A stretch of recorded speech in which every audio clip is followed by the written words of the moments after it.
Selamat datang kembali di pembahasan mendalam kita. Hari ini kita fokus ke bab yang fundamental banget ya, dari karya klasik Peter Drucker di Effective Executive. Betul sekali. Judulnya No Die Time, atau kalau di kita, Kenali Waktumu. Ini bab 2 dan rasanya ini jadi fondasi buat semua bab lain di buku itu. Benar sekali. Sumber kita ya, bab itu sendiri. Dan ini penting banget buat Anda yang pengen ningkatin efektivitas. Nggak peduli deh di karir, studi, atau mungkin proyek pribadi gitu ya. Iya. Soalnya ide utama Drucker di sini tuh agak radikal ya.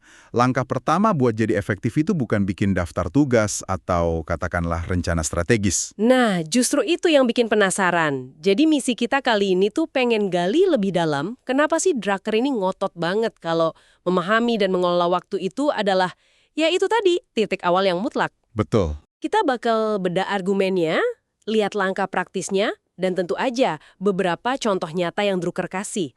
Jadi Drucker itu berargumen ya, eksekutif yang efektif itu mulainya bukan dari apa yang pengen dilakukan, tapi justru dari pertanyaan. Waktu saya ini sebenarnya perginya kemana ya? Ini kedengarannya simpel banget, mungkin malah kayak sepele gitu ya. Tapi kesadaran ini, dampaknya tuh fundamental banget buat kemampuan seseorang berkontribusi dan mencapai hasil. Tanpa ini, semua teknik produktivitas lain jadi kayak kurang gigit gitu. Oke. Mari kita mulai dari akarnya deh. Kenapa sih waktu ini dapat perlakuan khusus dibandingin sumber daya lain, kayak uang atau orang gitu? Drucker punya pandangan yang, jernih banget soal ini. Waktu itu unik sekaligus kejam ya sebenarnya. Pertama, pasokannya itu benar-benar nggak elastis. Mau Anda butuh banget, permintaannya gede banget, ya tetap aja dapatnya 24 jam sehari. Nggak bisa ditawar. Udah paten ya? Udah paten. Kedua, waktu itu gampang banget rusak. Maksudnya, nggak bisa disimpan buat dipakai nanti. Tiap detik yang lewat, ya udah hilang selamanya. Nggak bisa di-pause. Nggak bisa nabung waktu ya? Nggak bisa. Dan ketiga, ini yang paling krusial kayaknya, waktu itu nggak tergantikan. Nggak ada substitusinya. Anda nggak bisa beli waktu lebih banyak, nggak bisa nyewa, nggak bisa dapetin dari cara lain. Sumber daya lain mungkin bisa, tapi waktu, nggak bisa. Perspektif yang kuat ya, kita sering ngomongin langkahnya duit, tapi langkahnya waktu ini sifatnya absolut banget. Terus Drucker nambahin lagi nih, buat orang yang kerjanya pakai pengetahuan, manajer, eksekutif, profesional, ada tekanan ekstra. Iya. Waktu Anda itu seringnya bukan punya Anda sendiri loh. Rasanya kayak jadi tawanan organisasi. Telepon bunyi terus, rapat dadakan muncul, orang datang ke meja. Susah banget rasanya mau pegang kendali penuh. Betul sekali. Drucker itu cerita, ada loh seorang CEO yang dia nyadar gitu, hampir tiap malam dia itu harus datang ke acara makan malam resmi atau acara sosial yang ada hubungannya sama kerjaan. Kecuali mungkin pas Natal sama Tahun Baru aja liburnya. Wah, tiap malam. Iya, dan dia sendiri ngerasa acara-acara ini sebenarnya nggak ngasih kontribusi nyata ke kerjaannya. Lebih kayak seremoni aja. Tapi dia ngerasa harus datang. Nah, ini contoh ekstrim gimana waktu seorang eksekutif bisa diklaim sama tuntutan luar atau ya ekspektasi sosial gitu. Itu belum termasuk kecenderungan alami kita buat terus sibuk aja gitu kan. Terjebak di rutinitas harian, balesin email, mademin kebakaran kecil-kecil. Drucker nyebutnya terjebak dalam operasi. Tepat. Kecenderungan alaminya ya gitu. Muter terus di kesibukan operasional harian. Kecuali Anda secara sadar dan aktif gitu ya, ngambil langkah buat mengelola waktu Anda, ya udah, Anda bakal keseret arus. Beda kan sama kerjaan manual yang hasilnya jelas, misalnya bikin 10 meja. Kalau kerjaan pengetahuan, kan outputnya nggak selalu kelihatan langsung. Butuh mikir, diskusi, ambil keputusan. Nah, semua ini butuh waktu yang fokus. Tanpa manajemen waktu yang disengaja, gampang banget kita ngehabisin hari dengan sibuk, tapi sebenarnya nggak ngasilin apa-apa yang penting. Oke, jadi kita sepakat nih, waktu itu krusial, langka, dan gampang lepas kendali. Terus gimana dong Drucker nyaranin kita buat mulai ngendaliinnya? Nah, disinilah kejutannya. Katanya bukan dengan bikin jadwal atau rencana kerja. Kenapa gitu ya? Karena menurut Drucker ya, rencana kerja itu seringnya cuma jadi daftar niat baik aja di atas kertas. Kenyataannya kita seringkali nggak tahu waktu kita tuh sebenarnya perginya kemana. Jadi, langkah pertama yang paling dasar adalah diagnosis. Diagnosis ya? Iya, cari tahu dulu faktanya. Penggunaan waktu Anda sekarang ini gimana? Caranya? Yaitu dengan bikin catatan waktu atau time log. Nyatet waktu. Hmm. Kedengarannya kayak nambah kerjaan ya. Gimana tuh detailnya? Kuncinya itu nyatet aktivitas Anda secara real time. Atau ya secepat mungkin lah setelah kejadian. Jangan ngandelin ingatan di akhir hari atau akhir minggu. Drucker nekenin banget ini. Oh, kenapa gitu? Ingatan kita itu, wah, nggak bisa diandelin banget buat hal detail kayak gini. Kita cenderung ingat hal-hal yang pengen kita ingat, bukan kenyataan sebenarnya. Suka ada bias gitu. Bisa dilakuin sendiri atau mungkin minta tolong asisten gitu kalau ada? Bisa dua-duanya. Yang penting itu jujur sama konsisten. Catat apa yang Anda lakuin, berapa lama. Nah, Drucker nyaranin lakuin ini selama periode tertentu, misalnya 3-4 minggu berturut-turut. Lumayan lama ya? Iya, dan diulang secara berkala, mungkin 2 kali setahun gitu. Tujuannya biar dapat gambaran pola yang beneran, bukan cuma anomali sesaat. Ini kayak dokter lah, butuh rekam medis yang cukup kan sebelum bisa diagnosis? Nyatet tiap menit aktivitas selama 3-4 minggu, wah kedengerannya emang butuh usaha serius ya. Tapi mungkin justru di situ kekuatannya ya, maksa kita buat ngadepin realita langsung. Tepat sekali. Proses nyatetnya itu sendiri udah jadi langkah analisis awal loh. Ini maksa kita lihat fakta. Oh, ternyata saya nggak habisin sekian jam buat rapat X, atau, waduh, waktu buat kerja fokus saya ternyata cuma sekian menit di sela-sela interupsi. Hasilnya seringkali, wah, bikin kaget dan beda banget sama persepsi kita. Nah, setelah kita punya data yang jujur nih, mungkin agak nyakitin ya hasilnya, tentang kemana waktu kita pergi, langkah selanjutnya apa? Disinilah kita mulai kayak dokter buat waktu kita sendiri kan, mulai memangkas pemborosan. Bener. Drucker ngasih serangkaian pertanyaan diagnosis yang, tajam banget buat bantu kita ngenalin dan ngilangin pemborosan waktu dari catatan kita. Pertama, tanya ke tiap aktivitas yang kecatat itu. Apa yang bakal terjadi kalau aktivitas ini nggak dilakuin sama sekali? Wah, pertanyaan yang cukup radikal. Bukan bisa dikurangin nggak, tapi bisa diilangin sama sekali. Iya, tujuannya itu nyari zero-based budgeting buat waktu. Ngidentifikasi aktivitas yang benar-benar nggak ngasih kontribusi apapun atau kontribusinya minim banget sampai bisa diabaikan. Kita kudu berani nanya ini, meskipun mungkin rasanya nggak nyaman ya. Contoh CEO yang tadi sering makan malam di luar itu jadi relevan ya di sini. Setelah nyatet waktunya, dia berani nanya, Mak, kenapa kalau saya nggak datang ke semua undangan ini? Betul. Terus dia nemuin kalau sekitar sepertiga undangan itu sebenarnya nggak ngarepin kehadiran dia secara personal. Mereka cuma ngundang ya karena formalitas aja. Dengan motong sepertiga acara makan malam itu, dia dapat lagi waktu malam yang lumayan banyak loh, tanpa ada dampak negatif apa-apa. Penemuan penting banget dari data. Pertanyaan diagnosis kedua adalah, aktivitas mana nih di catatan waktu saya yang bisa dikerjain orang lain sama baiknya atau bahkan lebih baik? Nah, ini bukan sekedar delegasi dalam arti ngelempar kerjaan yang nggak kita suka ya. Ini lebih ke strategic assignment. Maksudnya gimana tuh? Bukan cuma delegasiin tugas remeh-pemeh gitu. Bukan. Ini soal secara sadar ngebebasin waktu Anda buat kerjaan yang cuma Anda yang bisa lakuin. Kerjaan yang butuh posisi Anda, pengalaman Anda, perspektif, atau keahlian unik Anda lah pokoknya. Oh, oke. Tugas lain, meskipun penting, mungkin bisa dikerjain sama baiknya atau malah lebih baik sama orang lain. Mungkin orang lain itu punya lebih banyak waktu, energi, atau bahkan keahlian spesifik di bidang itu. Drucker ngasih contoh soal perjalanan dinas ya.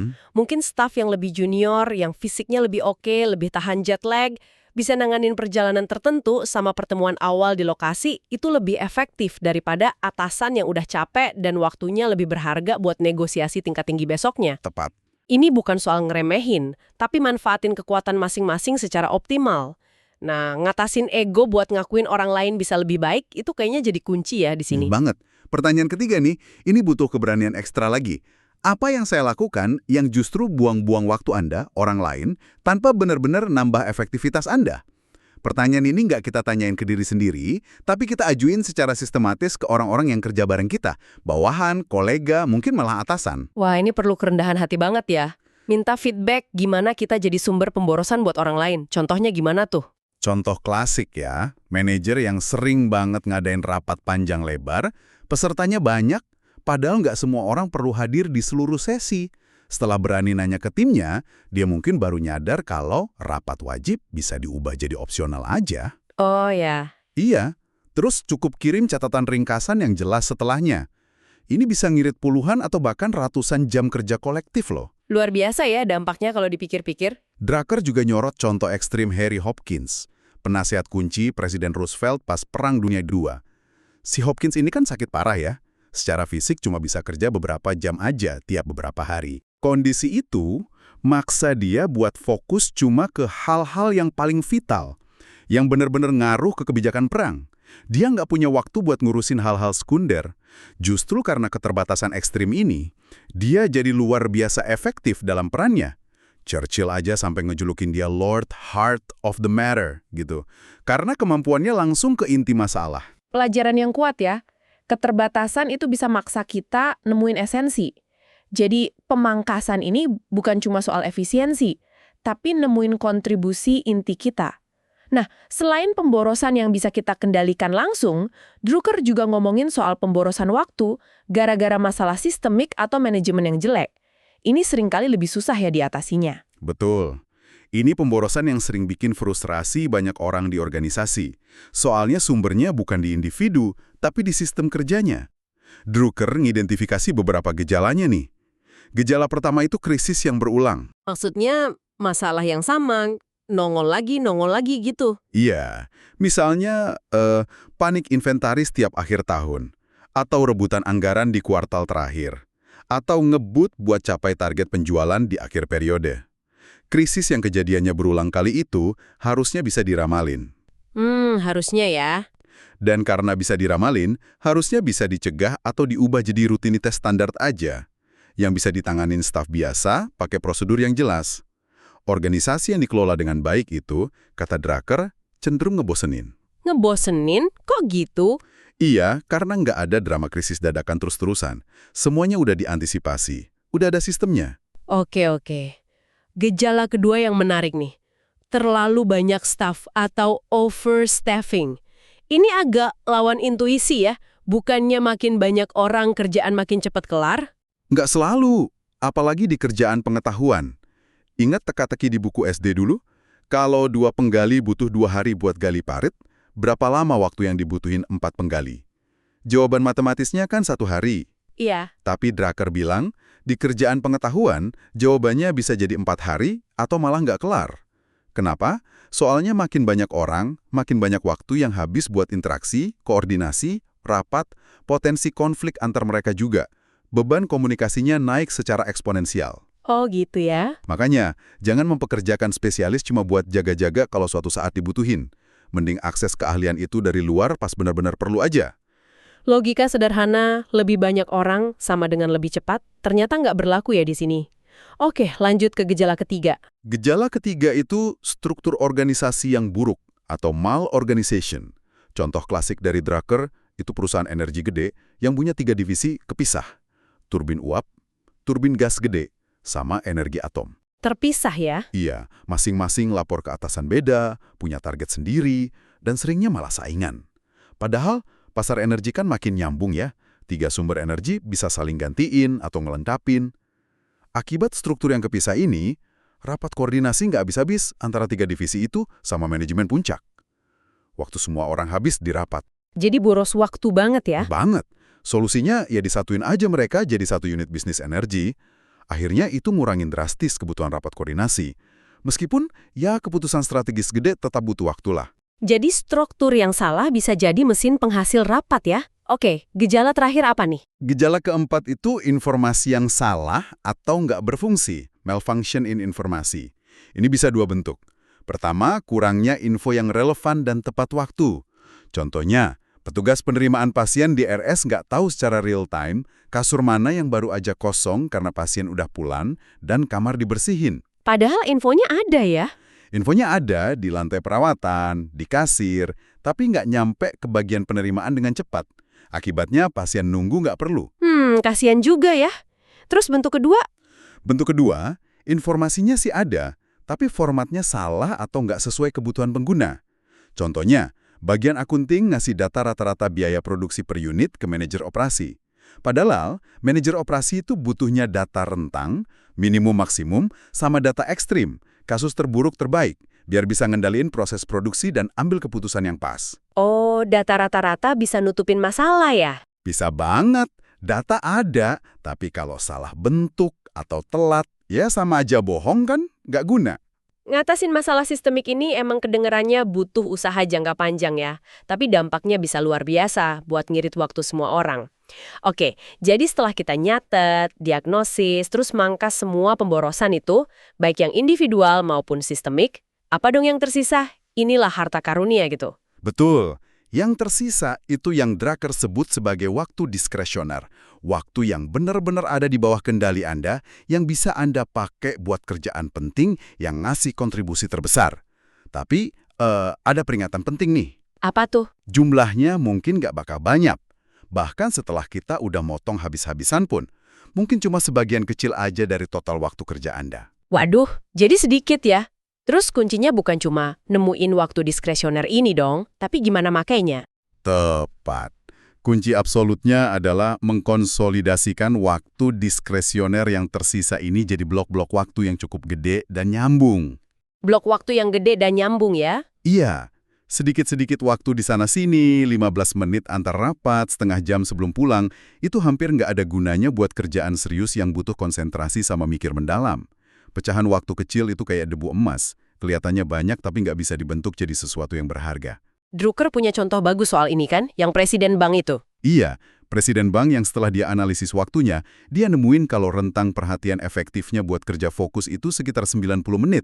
Jadi, dia ngejadwalin semua kerjaan pentingnya dalam blok waktu 90 menit. 90 menit ya? Selama blok waktu itu, dia ngasih instruksi ketat ke sekretarisnya. Nggak ada telepon yang boleh disambungin kecuali dari Presiden Amerika Serikat atau istrinya. Wah, spesifik banget ya. Dan nggak boleh ada interupsi dalam bentuk apapun. Titik. Disiplin yang luar biasa. Apalagi di zaman sekarang ya, notifikasi digital nggak berhenti-berhenti.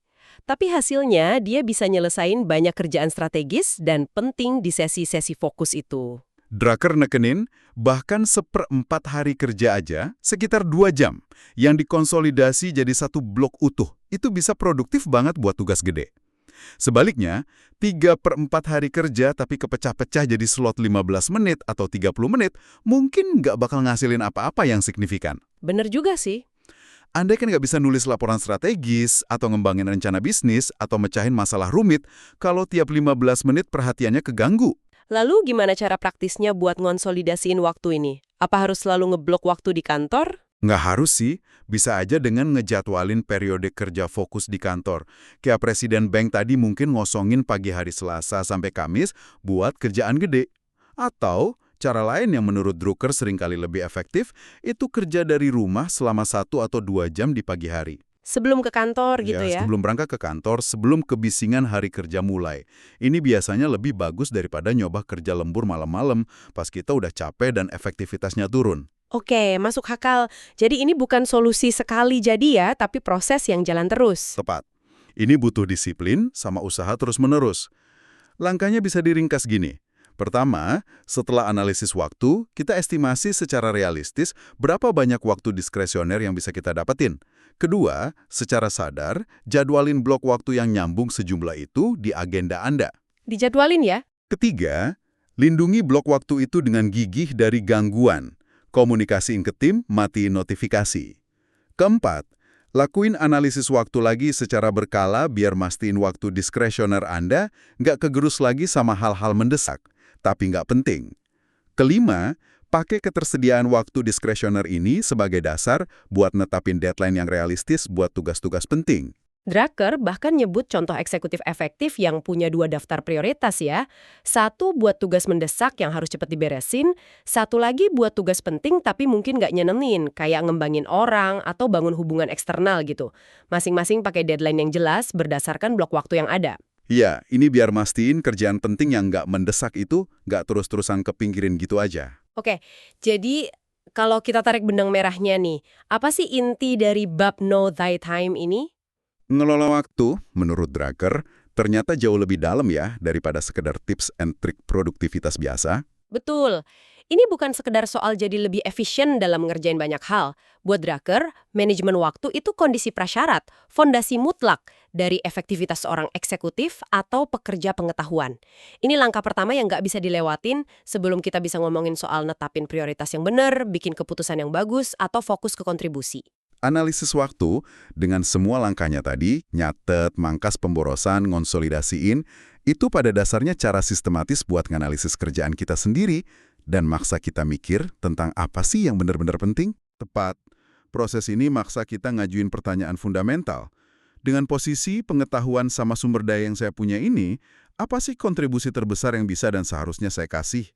Dan pertanyaan lanjutannya, gimana caranya saya bisa mastiin saya punya waktu yang cukup, fokus dan nyambung buat benar-benar ngewujudin kontribusi itu? Ini bukan cuma soal jadwal tapi soal dampak. Drucker bilang kalau analisis waktu itu pada akhirnya bantu mendefinisikan kontribusi Anda yang sebenarnya. Nah, ini bawa kita ke sebuah pemikiran penutup yang mungkin menarik ya buat Anda renungkan. Coba deh bayangin sejenak, kalau Anda beneran nyatet waktu Anda secara jujur dan detail selama 1 minggu penuh, tanpa filter, tanpa nilai-nilai, cuma fakta aja. Apa ya yang bakal dikatakan catatan waktu itu tentang di mana letak kontribusi aktual terbesar Anda saat ini? Apakah hasilnya bakal sesuai sama apa yang Anda anggap sebagai prioritas Anda? Atau justru malah ngasih kejutan? Ini mungkin refleksi yang kuat nih buat Anda bawa. Sampai jumpa di pembahasan mendalam kita berikutnya.